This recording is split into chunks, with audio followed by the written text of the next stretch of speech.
काल कर्म गुण दोष सुभाऊ, कछु दुख तुम्हें न व्यापहि काऊ। राम रहस्य ललित विधि नाना, गुप्त प्रगट इतिहास पुराना।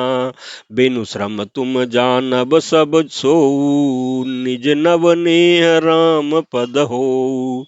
जो इच्छा करियौ मन माही, हरि प्रसाद कछु दुर्लभ नाही। सुनि मुनि आशीष सुनुमति धीरा, ब्रह्म गिरा भय गगन गंभीरा। एवमस्तु तब बच मुनि ज्ञानी, यह मम भगत कर्म मन बानी।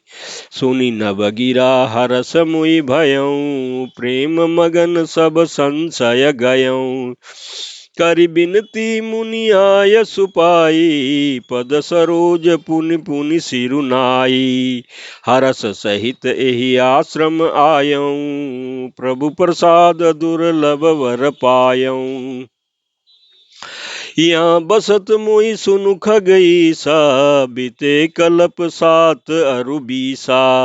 करहु सदा रघुपति गुण गाना, सादर सुनई बिहंग सुजाना।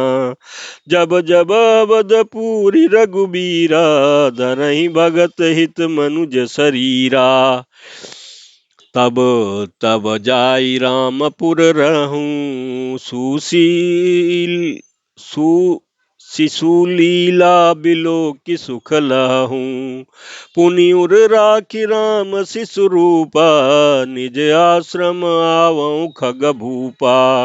कथा सकल मैं तुम्हि सुनाई, काग देह जे कारण पाई। कहूँ तात सब प्रश्न तुम्हारी, राम भगति महिमा अति भारी। ताते यह तन मोहि प्रिय, भयउ राम पद नेह। निज प्रभु दर्शन पायऊ, गए सकल संदेह प्रमात। सियावर रामचंद्र शंकर जी भजो। उत्तरकांड दोहा 114 को। मास प्रायण 29वां विश्रान। भगति पक्ष हट करि रहूं, दीन महर्षि साप। मुनि दुर्लभ बर पायऊं, देखऊं भजन प्रताप। प्रमात सियावर रामचंद्र शंकर जी भजो। उत्तरकांड दोहा 114 खो। इस चौपाई के प्रसंग में तुलसीदास जी कहते हैं कि काल कर्म गुण दोष और स्वभाव से उत्पन्न कुछ भी दुख तुमको नहीं व्यापेगा। अनेकों प्रकार के सुंदर श्री राम जी के रस, गुप्त मर्म के चरित्र और गुण जो इतिहास और पुराणों में गुप्त और प्रकट हैं, वर्णित और लक्षित हैं, तुम उन सबको भी बिना ही परिश्रम जान जाओगे। श्री राम जी के चरणों में तुम्हारा नित्य नया प्रेम हो। अपने मन में तुम जो कुछ इच्छा करोगे, प्रभु श्री हरि की कृपा से उसकी पूर्ति कुछ भी दुर्लभ नहीं होगी। हे धीर बुद्धि गरुड़ जी, सुनिए। मुनि का आशीर्वाद सुनकर के आकाश में गंभीर ब्रह्मवाणी हुई कि हे ज्ञानी मुनि, तुम्हारा वचन ऐसा ही सत्य हो।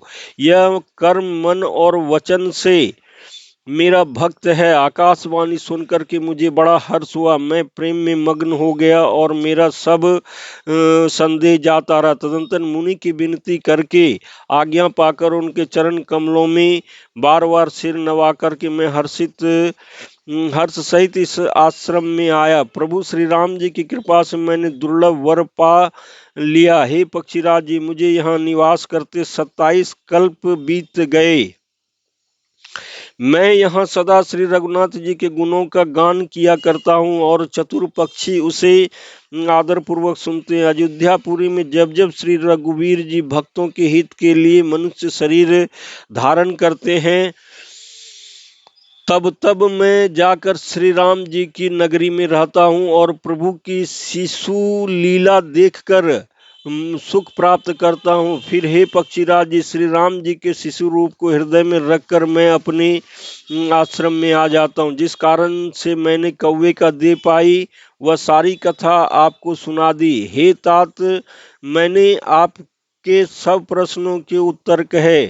राम भक्ति की बड़ी भारी महिमा है। मुझे अपना यह काक शरीर इसलिए प्रिय है कि इसमें मुझे श्री राम जी के चरणों का प्रेम प्राप्त हुआ। इसी शरीर से मैंने अपने प्रभु के दर्शन पाए और मेरे सब संदेह जाते रहे, दूर हुए। मैं हट करके पक्षी भक्ति पक्ष पर अड़ा रहा, जिससे महर्षि लोमस ने मुझे शाप दिया, परंतु उसका फल यह हुआ कि मुनियों को भी दुर्लभ है वह वरदान मैंने पाया। भजन का प्रताप तो देखिए।